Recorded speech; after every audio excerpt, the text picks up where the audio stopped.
السلام علیکم ورحمۃ اللہ وبرکاتہ۔ میں آپ کے سامنے حاضر ہوں ابو طاہر شاہ نعیم الرحمن فاروقی نقشبندی، اور آپ دیکھ رہے ہیں ہمارے یوٹیوب چینل۔ تو میرے معزز ناظرین، کچھ دنوں قبل میں نے جو عملیات کے حوالے سے ویڈیو اپلوڈ کی تھی اور عاملین حضرات کے حوالے سے، تو بہت سارے ساتھیوں نے سوال بھی کیا، اعتراض بھی کیا کہ آپ کا مقصد کیا ہے؟ آپ تو خود بھی ایک عامل ہو اور خاندانی عامل ہو اور عملیات کے فیلڈ سے جو ہے وابستہ ہو، تو پھر اس طریقے سے گفتگو کرنا یا عاملین کے خلاف زبان چلانا یا ایک تحریک چلانا، آخر آپ کا مقصد کیا ہے؟ تو آج میں یہ عاملین حضرات اور باقی اپنے ناظرین اور جہاں جہاں میرے بھائی بزرگ ہیں، نوجوان ہیں، یعنی جو بھی میری گفتگو سنتے ہیں یا ان تک یہ پہنچ جاتی ہے یا آئندہ پہنچے گی، تو میں سب کو جو ہے یہ پیغام اور یہ میسیج دینا چاہتا ہوں کہ دیکھیں، سب سے پہلے بات یہ سمجھنے کی کوشش کریں کہ قطعاً میرا مزاج بھی نہیں ہے اور یہ ارادہ بھی نہیں ہے کہ میں کسی عامل کو نشانہ بناؤں یا کسی عامل پر جو ہے کیچڑ اچھالنے کی کوشش کروں یا کسی پر تنقید کروں یا کسی پر اعتراض کروں، لیکن میں جو بات، جو پوائنٹ اور جو حقیقت آپ کو بتلانا چاہتا ہوں وہ یہ ہے کہ میں اس فیلڈ میں دیکھ رہا ہوں اور اس سے پہلے بھی میں دیکھ چکا ہوں، اور لوگ مجھے یہ حالات، یہ واقعات سناتے بھی ہیں اور اپنے آنکھوں سے مشاہدہ بھی کیا ہے۔ بہت سارے عاملین حضرات سے میرا تعلق بھی ہے، بائی بندی بھی ہے، اٹھنا بیٹھنا بھی ہے، اور الحمدللہ جو بھی شخص دین کا پابند ہو، قرآن اور حدیث کو سمجھنے والا ہو اور سنت پر چلنے والا ہو، سنت کی پابندی کرنے والا ہو، تو میں ہر ایک کو جو ہے اجازت بھی دیتا ہوں اور یہ دعوت بھی دیتا ہوں کہ آپ عملیات کو سیکھیں۔ عملیات آج کل کے معاشرے میں بہت لازمی اور ضروری ہے۔ تو بہت سارے ساتھی یہ سوال کرتے ہیں کہ آخر وجہ کیا ہے؟ میں کہتا ہوں وجہ یہ ہے کہ جب ایک شخص ہے وہ عملیات کے فیلڈ سے واقف ہے، اگر خدا نخواست اس کی فیملی میں یا اس کے رشتہ داروں میں، اس کے خاندان میں یا اس کے عزیز اور اقارب یا اس کی فیملی میں یا اس کے محلے میں ایسا کوئی مسئلہ درپیش آتا ہے، جادو کا مسئلہ ہے، جنات کا مسئلہ ہے، نظر بد کا مسئلہ ہے، تو اسے اس فیلڈ سے واقفیت ہوگی تو وہ سب سے پہلے کوشش یہ کرے گا کہ میں خود ہی اپنے ہاتھ سے جو ہے اس کا علاج کروں اور صحیح طریقے سے کروں اور قرآن اور حدیث کے روشنی میں اس کا علاج اور معالجہ کروں۔ لیکن اگر وہ اس کے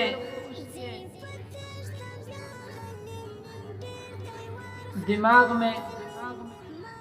یا اس کے بس میں نہیں ہو، یعنی مثال کے طور پر اس کے دماغ میں اس کا علاج سمجھ میں نہیں آ رہا ہو یا اس کے بس کی بات نہ ہو، یعنی اس سے علاج نہیں ہو رہا ہو، وہ معزول ہو جائے، تو پھر وہ کسی غلط عقائد، غلط عقیدے والے آدمی کے ہاتھ پر نہیں پڑے گا، کیونکہ اسے اس فیلڈ کی حقیقت کا پتہ ہوگا، اس کی اصلیت کا پتہ ہوگا، تو پھر وہ کسی غلط عامل کے ہاتھ پر نہیں لگے گا، وہ کسی صحیح بندے سے رجوع کرے گا، صحیح عقیدے کے بندے سے رجوع کرے گا، اس سے مشورہ لے گا، تو اس مشورے کی وجہ سے اس کے جو مریض ہے اس کا علاج بھی ہوگا اور عقیدہ بھی بچ جائے گا وقت بھی بچ جائے گا اور پیسہ بھی خراب نہیں ہوگا۔ تیسرے نمبر پر اس بات کو سمجھنے کی کوشش کریں۔ میں اکثر اپنے دوستوں کو کہتا بھی ہوں، اور جن کو عملیات کی اجازت دیتا ہوں یا وظائف دیتا ہوں کہ یہ وظائف کریں، اس کے بعد آپ یہ علاج کر سکتے ہیں، تو ان سے بھی کہتا ہوں کہ سب سے پہلے نمبر پر آپ اسے کاروبار نہ بنائیں، دوسرے نمبر پر آپ لوگوں کے جذبات سے نہ کھیلیں، تیسرے نمبر پر آپ کسی کی پریشانی سے غلط فائدہ نہ اٹھائیں۔ اور جو ساتھی یہ کام کرتے ہیں ان سے بھی میری یہ التماس اور گزارش ہوتی ہے، اور جو بھی عملیات کے شوقین ہیں وہ اس میدان میں قدم رکھیں، لیکن اس کے ساتھ ساتھ وہ تصوف کے ساتھ بھی اپنی نسبت جوڑیں، اور تصوف کے ساتھ اپنا تعلق اور ربط لازمی رکھیں، کیونکہ میں اکثر کہا کرتا ہوں یہ بہت باریک اور بدنام زمانہ پیڑ ہے۔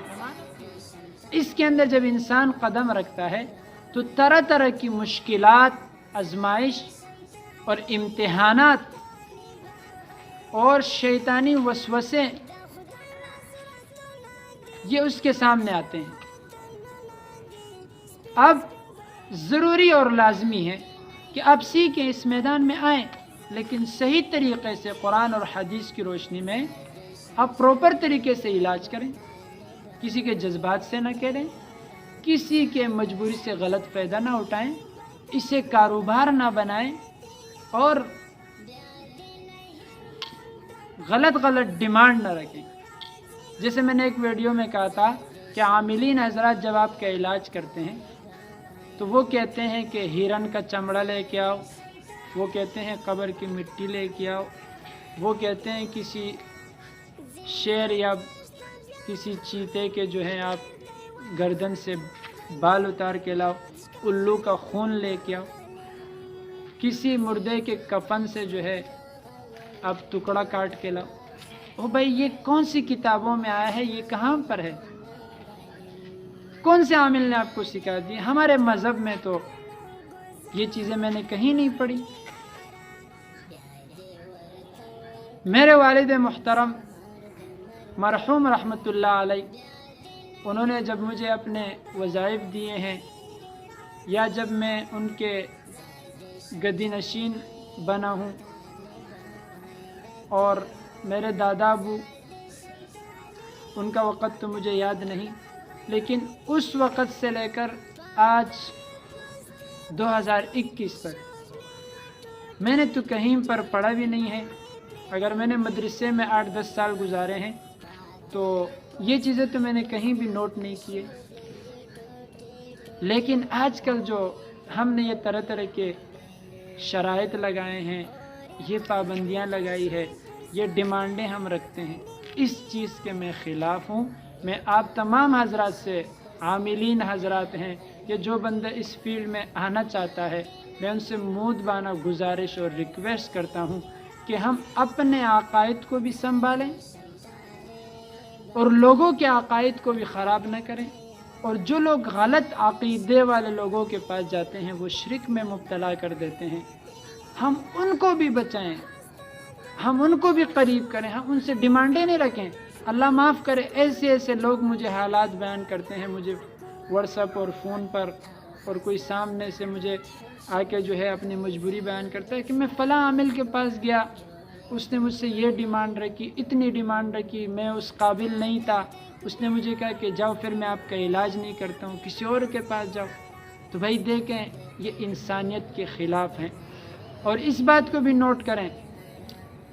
میرے ساتھ یہ ہوا ہے اور تجربے پر مبنی بات ہے، انکوں کا مشاہدہ ہے، وہ آپ کے ساتھ شیئر کر رہا ہوں کہ اگر میرے پاس کوئی غیر مذہب بھی آتا ہے لیکن علاج کرنے کے لیے آیا تو ہم اسے واپس نہیں بھیجیں، اس کا علاج کریں۔ بھائی ایسے ایسے ہوا ہے کہ غیر مذہب آیا، ہم نے اس کا علاج کیا، اللہ نے اس کو شفا دی۔ انسان کون ہوتا ہے شفا دینے والا؟ انسان کے بس میں کیا ہے؟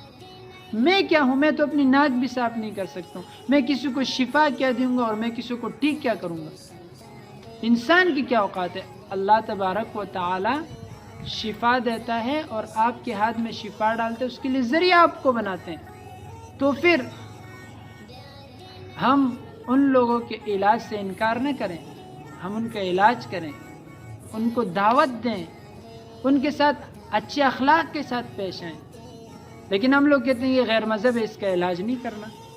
اچھا، کوئی مسلمان آتے اس سے ایسے ڈیمانڈ رکھتے ہیں، اگر وہ اس ڈیمانڈ کو پورا نہیں کر سکتا بیچارہ، تو ہم اس کو کہتے ہیں بھائی جاؤ آپ کسی اور سے علاج کروائیں۔ بھائی جس کے پاس نہیں ہے اس کے وسائل آپ نے جو اپنی محنت کمانی ہے، جو خوشی سے آپ کو جتنا دے دے ٹھیک ہے، ہم ڈیمانڈیں کیوں رکھیں؟ رزق کا وعدہ تو میں نے رب نے کیا۔ تو لہٰذا میں ایک بار پھر تمام حضرات سے، عاملین ہو یا اس میدان میں جو قدم رکھنے والے ہو یا جو خواہشمند حضرات ہو، ان سے میری یہ مودبانہ گزارش ہے، عرض ہے، ریکویسٹ ہے کہ بھائی ان باتوں کا خیال رکھیں۔ میں عملیات کے خلاف نہیں ہوں، میں عاملین حضرات کے خلاف نہیں ہوں، یہ بھی ایک فیلڈ ہے، ایک میدان ہے، لیکن خدمت خلق کا جذبہ ہونا چاہیے۔ اگر آپ نے کسی انسان کا علاج کیا، وہ نماز نہیں پڑھ سکتا تھا، اللہ نے آپ کی وجہ سے اس کو شفا دے دیا، آپ کے ہاتھ میں اللہ نے اس کے لیے شفا ڈال دیا، آپ کو ذریعہ بنا دیا، وہ جب نمازیں پڑھے گا تو اس میں آپ کا پورا حصہ ہوگا۔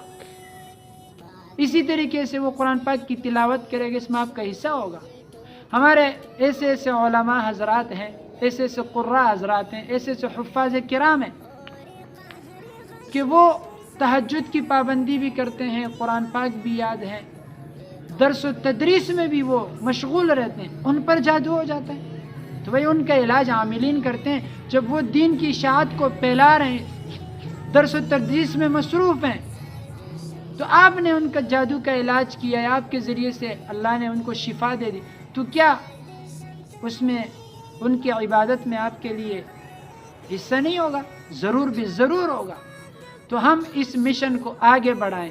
اور اسے کاروبار سمجھ کر نہ کریں، خدمت خلق کے جذبے سے کریں، لوگوں کے جذبات سے نہ کھیلیں، لوگوں کے احساسات سے نہ کھیلیں، ان کی پریشانی، ان کی مجبوری، ان کی درد دکھ اور تکلیف کو ہم اپنی پریشانی، اپنا درد دکھ اور اپنی تکلیف سمجھے، تو انشاءاللہ اللہ تبارک و تعالی ضرور ضرور ان کو شفا دیں گے۔ اور ان کے لیے دعا بھی کریں، محنت اور کوشش بھی کریں ان کے علاج پر، اور اللہ سے مانگے بھی، اللہ اس بندے کو آپ نے شفا دینی ہے، آپ میرے پاس اس کو